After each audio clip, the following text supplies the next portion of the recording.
paglipad ni Captain Barbel, balik-tambalan din sina Richard Gutierrez at Rian Ramos. At sa pagbabalik tanaw ng dalawa sa una nilang team-up, meron silang inamin. Kung ano yan, alamin sa chika ni Lars Santiago.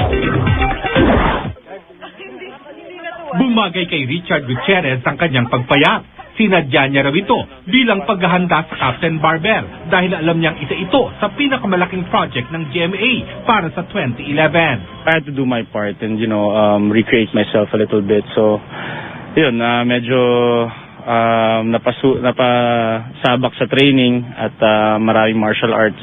So, yun, paghahanda na rin for Captain Barbel. First taping day ng Captain Barbel kahapon at unang kinuna ng eksena ni Richard kasama si Rian Ramos. Hindi na iwasan ni Chard at Rian na magbalik tanaw sa unang Captain Barbel na pinagtambalan din nila. Dati naaalala ko na tinitignan niya pa lang ako, naiilang ako sa kanya. Tapos ngayon, komportable na ako na, in fact, siya yung preferred leading man ko. I can say na nag-grow din yung friendship namin ni Rian and I think si Rian din nag-mature as an actress. May isang bagay na ngayon lang inamin ni Richard at Rian, ang crush nila noon sa isa't isa.